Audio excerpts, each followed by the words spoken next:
क्योंकि यहां सबसे कम। अब सवाल यह कि सबसे कम बारिश क्यों होती है यहां पर, क्योंकि यह ट्रांस हिमालय में बसा है। ग्रेट हिमालय के पीछे वाला हिस्सा क्या है, ट्रांस हिमालय है, ठीक है। और ट्रांस हिमालय में बसा होने के कारण जो हवाएं हैं वो ग्रेट हिमालय को पार नहीं कर पाती, जिसके कारण ये इलाका सूखा रह जाता है, ठीक है। तो ये भी याद रखना यहां सबसे कम बारिश क्यों होती है भाई। तो हम क्या कहेंगे, देखिए ये फैक्ट भी इंपॉर्टेंट बना के लिखें आप। लद्दाख में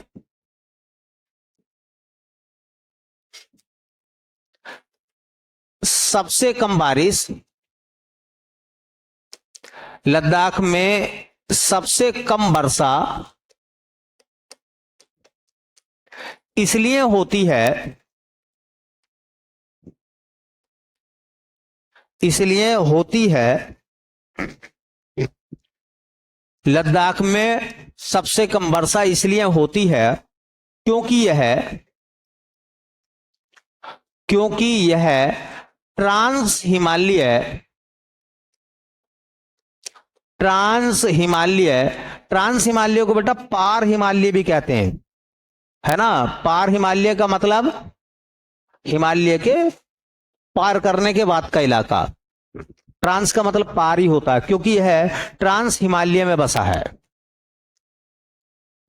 क्योंकि ये ट्रांस हिमालय में बसा है। तो आपको पता चल गया, आपको यह पता चल गया कि लद्दाख में भारत की सबसे कम बारिश होने की वजह क्या है, उसका ट्रांस हिमालय में बसा होना, है ना। मैंने कहा कि अगर ग्रेट हिमालय ना होता तो लद्दाख में भी बारिश होती, लद्दाख में भी पर्याप्त बारिश होती। तो पहला देखिए, जब बारिश कम होगी तो कम बारिश होने की वजह से क्या बनता है, इसलिए इसको मरुस्थल कहते हैं। अब सवाल ये उठता है इसे शीत मरुस्थल क्यों कहते हैं, शीत क्यों कहते हैं, है ना। देखिए ऊंचाई बढ़ने के साथ साथ तापमान गिरता है, जैसे जैसे ऊंचाई बढ़ेगी वैसी वैसी तापमान में गिरावट आएगी। अब आप जहां बैठे हैं यहां टेम्परेचर ठीक ठाक है, लेकिन जब आप नैनीताल की तरफ जाएंगे, आप पिथौरागढ़ में जाएंगे, आप और ऊपरी इलाकों में जाएंगे तो तापमान कैसा होता चला जाएगा, कम होता चला जाएगा, ठीक है। तो देखिए ऐसा हम कह सकते हैं। तीसरा फैक्ट इसी का, ऊंचाई बढ़ने के साथ साथ, ऊंचाई बढ़ने के साथ साथ तापमान घटता है, ऊंचाई बढ़ने के साथ साथ तापमान घटता है, इसलिए लद्दाख में ठंड अधिक पड़ती है, ठंड अधिक पड़ती है। अब सवाल ये निकलता है कि लद्दाख में जो कि ठंड पड़ती है, और इसीलिए ठंड पड़ती है क्योंकि ऊंचाई बढ़ने के साथ साथ तापमान क्या होगा, घटेगा। तो जैसे जैसे हाइट पे जाओगे वैसी वैसी टेम्परेचर लो होता रहेगा, और जितना तापमान कम होगा भाई उतनी ठंड बढ़ेगी या नहीं बढ़ेगी। इसी वजह से लद्दाख को हम क्या कहते हैं भैया, शीत मरुस्थल कहते हैं। इसलिए लद्दाख को क्या कहा जाता है, शीत मरुस्थल कहते हैं। क्लियर होगी बात। एक चीज और है, और यह भी सवाल पूछा गया है, इसको भी थोड़ा देख लेना, इंपॉर्टेंट फैक्ट है ये भी। और ये सब मैं आपको जितने भी फैक्ट यहां पे मैंने बताए हैं, जो मैं लाइन लिख रहा हूं ये सब लाइन एसएससी की ही है, मैंने कोई लाइन अपनी तरफ से नहीं बनाई है, ये सारे फैक्ट उसने पूछे हैं। किसको शीत मरुस्थल कहते हैं, लद्दाख को शीत मरुस्थल क्यों कहते हैं, लद्दाख में बारिश के कम होने का कारण क्या है, लद्दाख इतना ठंडा क्यों है। तो ठंडा क्यों है, क्योंकि ऊंचाई पर है। बारिश इतनी कम क्यों हो रही है, क्योंकि ट्रांस हिमालय में है, ठीक है। और चूंकि ट्रांस हिमालय में है और बारिश कम हो रही है, इस वजह से शीत मरुस्थल है। देखिए लद्दाख के लिए एक और शब्द पूछा गया है, एक क्वेश्चन आया था किसको छोटा तिब्बत कहा जाता है? और उन्होंने तो एसएससी वालों ने पूछा लिटिल तिब्बत। हम तो छोटा तिब्बत कह भी रहे हैं थोड़ी बहुत बात। हाँ, उन्होंने कहा लिटिल तिब्बत किसे कहते हैं। अब उसमें क्या होता, लिटिल तिब्बत के रूप में सिक्किम भी ऑप्शन था, अरुणाचल प्रदेश भी था, लद्दाख भी था और हिमाचल प्रदेश भी था। ठीक है, तो ये जो लद्दाख है इसको क्या कहते हैं भैया? हाँ, लद्दाख को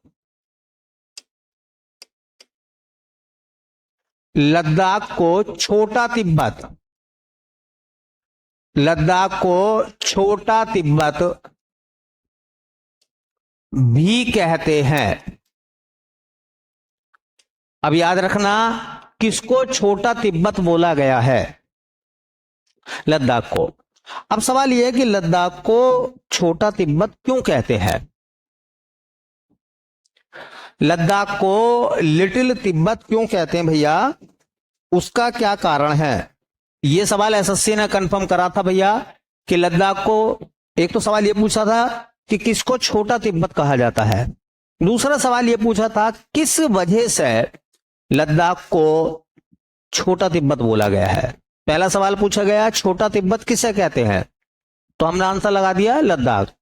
दूसरा सवाल यह पूछा गया था कि लद्दाख को छोटा तिब्बत क्यों कहते हैं? अर्थव्यवस्था के आधार पर, संस्कृति के आधार पर, ट्रांस हिमालय में बसा होने के कारण, क्योंकि वो ट्रांस हिमालय में बसा हुआ है इसलिए कहा गया है, या उपरोक्त सभी विशेषताओं के आधार पर? किस आधार पर इसको छोटा तिब्बत कहा जाता है? तो लद्दाख को छोटा तिब्बत कहते हैं क्योंकि इसकी संस्कृति, देखो संस्कृति शब्द जब आएगा, कल्चर की जब बात आएगी तो कल्चर में धर्म, भाषा और व्यंजन आते हैं। खास तरीके से धर्म प्लस भाषा प्लस व्यंजन प्लस पहनावा, ये सब, क्योंकि इसकी संस्कृति तिब्बत के समान है, तिब्बत के समान है। याद रखेंगे। अच्छा बताओ, लद्दाख को छोटा तिब्बत किस आधार पर बोला गया? तो अर्थव्यवस्था के आधार पर, संस्कृति के आधार पर, ट्रांस हिमालय में बसा होने की वजह से, या ये सभी बातें ठीक है? तो संस्कृति के आधार पर। अब उसका रीजन मैं बताऊंगा। देखिए एक बार फिर मैप पे चलते हैं, मैप बहुत काम का है हमारे लिए। ये जो मैप आप देख रहे हैं, और अभी मैंने आपको एक बात बताई, थोड़ा सा ध्यान रखना। ये जो मैंने पर्वत बनाया, इसी का नाम मैंने लिखा था ग्रेट हिमालय। ठीक है, ये ग्रेट हिमालय है। अब एक बात बताओ, ये ग्रेट हिमालय को पार करके है, हिमालय के पीछे है। अब हिमालय के पीछे है तो खुद बताइए, यहां के जो रहने वाले लोग होंगे उनका ज्यादातर संपर्क किन लोगों के साथ रहा होगा? अब इतना 9 किलोमीटर ऊंचा पर्वत है ना, उसे पार करके आप इंडिया में आओगे, यहां के लोगों से मिलोगे, या एक प्लेन भूमि है तिब्बत की, जहां चाइना के लोग रहते हैं, तिब्बत के लोग रहते हैं, इनका आवागमन आसान हो जाएगा। भाई दीवार है, मेरे भाई का घर साइड में है इधर, और खूब ऊंची दीवार है, 2 मंजिला भी बना रखा उसने, तो उधर को जाएंगे तो टाइम लगेगा, पूरा रास्ता घूम के जाएंगे, या फिर दीवार पर सीढ़ी लगा के जाओगे। इधर जो पड़ोसी रहते हैं ना, कोई दीवार नहीं है, छोटी सी दीवार है, 2-2.5 फीट की दीवार है ना। अगर रात में किसी सामान की जरूरत पड़ेगी, कहां से मांगोगे? उधर ही चले जाएंगे, क्योंकि इनके तो घूम के जाओगे भैया, या फिर सीढ़ी लगानी पड़ेगी। तो ग्रेट हिमालय की वजह से लद्दाख जो है उसका धर्म, चूंकि तिब्बत में भी बौद्ध लोग रहते हैं, लद्दाख में भी बौद्ध रहते हैं, तो धार्मिक रूप से उनके बीच में रिलेशनशिप बड़े होंगे नहीं बड़े होंगे एक दौर में? तब तो देश अलग अलग हो गए। पहले जब पूरा क्षेत्र एक रहा होगा तो लद्दाख के लोगों का चाइना के तिब्बत के लोगों से संपर्क बढ़ा होगा, क्योंकि दोनों में एक ही रिलीजन के लोग हैं। ये भी बौद्ध धर्म को मानते हैं, ये भी बौद्ध धर्म को मानते हैं। ठीक है, क्योंकि हिमालय की बाधाएं नहीं है उधर, इसलिए धर्म एक है, भाषा एक है, लगभग एक सी भाषा बोलते हैं दोनों लोग।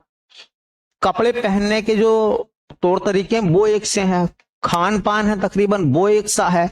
इन सब आधार पर, इन सब चीजों को मिलाकर देखा जाए तो आपको महसूस होगा कि वो लोग ऐसा लगेंगे जैसे कि चाइना के हैं, मतलब तिब्बत के हैं। इसलिए इस वजह से तिब्बत को क्या बोला गया भाई? तिब्बत को क्या बोला गया बताओ? मतलब लद्दाख को क्या बोला गया? छोटा तिब्बत, संस्कृति के आधार पर।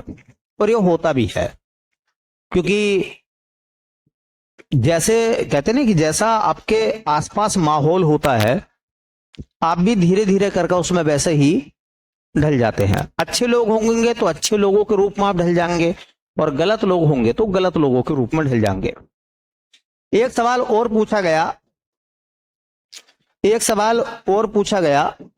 सवाल ये पूछा गया कि बताइए किसको लामाओं की भूमि कहा जाता है? किसको लामाओं की भूमि कहा जाता है? तो लामाओं की भूमि किसे कहते हैं? लद्दाख को। यह भी इसका एक नाम है, और यह भी एसएससी ने मालूम करा भैया। देखिए लद्दाख को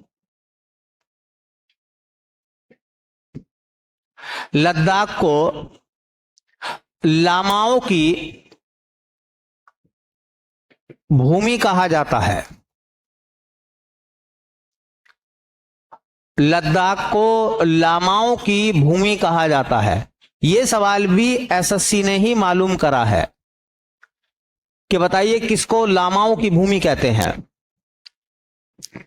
तो लामाओं की भूमि होती है क्या? लद्दाख। एक शब्द आपको यह लग रहा होगा कि लामा क्या है।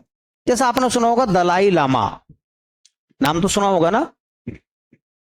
लामा कौन होते हैं? लामा होते हैं बौद्ध धर्म के धर्म गुरु।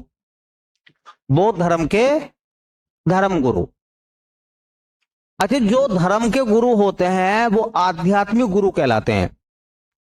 हम सब आपको भौतिक जगत की शिक्षा दे रहे हैं। जितनी भी पढ़ाइयां चलती हैं ये सब भौतिक जगत की है ना। चाहे आप साइंस पढ़ रहे हो, चाहे मेडिकल साइंस पढ़ रहे हो, चाहे आप इंजीनियरिंग कर रहे हो, ये सब भौतिक जगत की शिक्षा है जो इस जीवन में आपको काम आएगी। और एक होती है आध्यात्मिक शिक्षा जो आपको मरने के बाद काम आएगी। अरे भैया, आध्यात्म में क्या लोग सिखाते हैं, है ना? ये तो सिखाते हैं कि इस लोक में और परलोक में बड़ा फर्क है।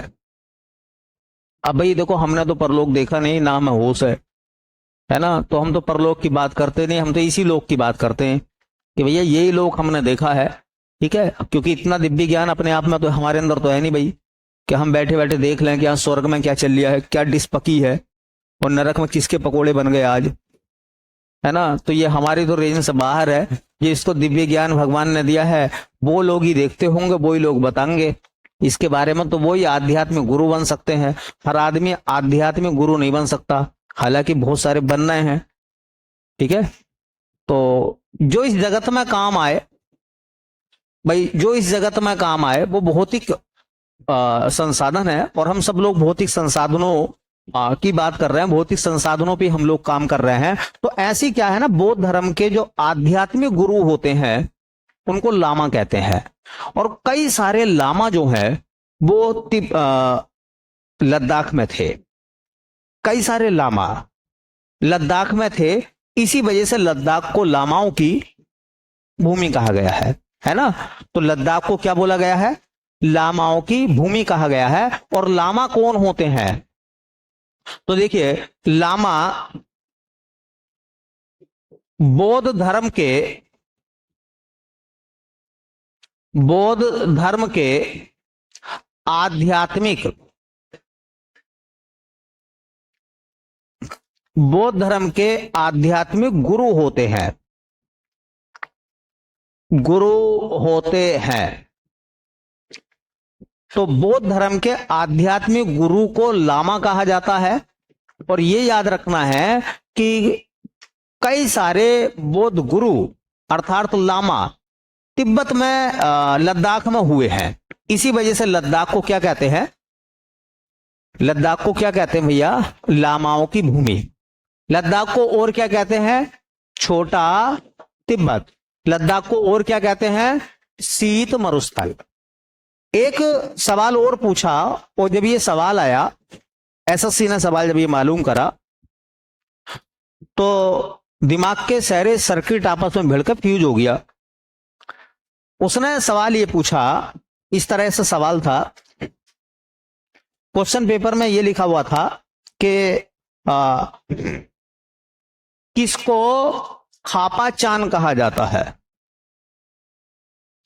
खापा चान कहा जाता है किसको? तो ये नाम आपको जैसे खापा चान ऐसा लग रहा होगा जैसे कि चाइनीज नाम है, तिब्बती नाम है। और ये तिब्बती नाम भी है क्योंकि लद्दाखी में है। ये लद्दाखी एक बोली है, जैसे कश्मीरी बोली है, हिंदी बोली भाषा है ना, इसी प्रकार से। तो ये सवाल आया कि हाँ, भारत में किसको, मतलब इनमें से किसको खापा चान कहा जाता है? उसमें लद्दाख था, सिक्किम था, अरुणाचल प्रदेश था, उत्तराखंड था, इस प्रकार से ऑप्शन थे। अब देखो, एक सवाल, कहते नहीं है कि कभी कभी ऐसा होता ना कि आप बहुत कुछ पढ़ लेते हैं लेकिन एक चीज छोड़कर चले जाते हैं, और पेपर वाला जब तुम पढ़ रहे होते हो तो तुम्हारे बगल में बैठा वो, और वो पेपर बनाते समय देख लिया कि इसने क्या छोड़ दिया, उसी में से क्वेश्चन बना कर देगा। ऐसा लगता है कि आपने बहुत दिनों तक तैयारी करी लेकिन वो तैयारी में से कुछ चीजें आपसे छूट गई या आपने छोड़ दी। इसलिए बहुत बड़ा इंपॉर्टेंट सवाल है। ये भी एसएससी ने मालूम करा कि किसको खापा चान कहा जाता है। तो और खापा चान का अर्थ क्या होता है, दोनों बातें हमें देखनी है।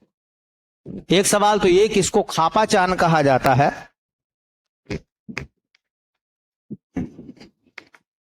देखिए, तो हम ये कह सकते हैं जो लद्दाख है ना, लद्दाख का लद्दाखी भाषा में जो अर्थ है वो खापा चान है।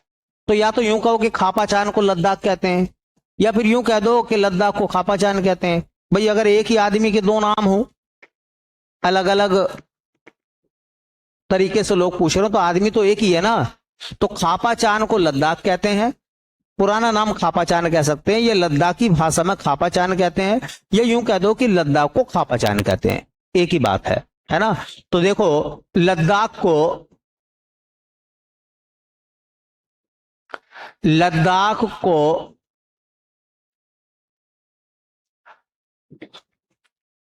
खापा चान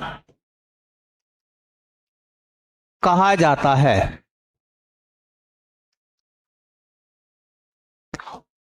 और ये जो खापा चान है ना, ये लद्दाखी भाषा में है। जैसे कि जापानी भाषा में जापान को निप्पन कहते हैं। क्या कहते हैं? निप्पन। जापान के लोग जापान को निप्पन कहते हैं। निप्पन जापान का, जापानी भाषा का शब्द निप्पन, और उसका मतलब होता है उगते सूरज का देश, उगते सूरज का। इसी प्रकार से लद्दाख को खापा चान कहा जाता है, और खापा चान का अर्थ होता है बर्फ की भूमि। क्या है? कभी पूछने लगे तो ये बात भी याद रख लेना, खापा चान का अर्थ, खापा चान का अर्थ होता बेटा बर्फ की भूमि। खापा चान का अर्थ होता है बर्फ की भूमि।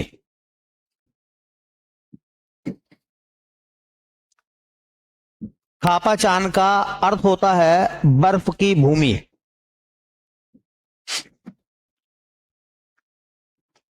देखो, लद्दाख को शीत मरुस्थल कहते हैं, नामकरण की जहां तक बात है। तो शीत इसलिए है लद्दाख क्योंकि ऊंचाई पर बसा हुआ है, और मरुस्थल इसलिए है क्योंकि बारिश कम होती है, और बारिश कम होने की वजह है लद्दाख का ट्रांस हिमालय में स्थित होना, ग्रेट हिमालय के पीछे होना। लद्दाख को छोटा तिब्बत भी कहते हैं, क्योंकि लद्दाख के लोगों की जो संस्कृति है वो तिब्बत से मिलती जुलती है, जैसा कि धर्म, जैसा कि भाषा,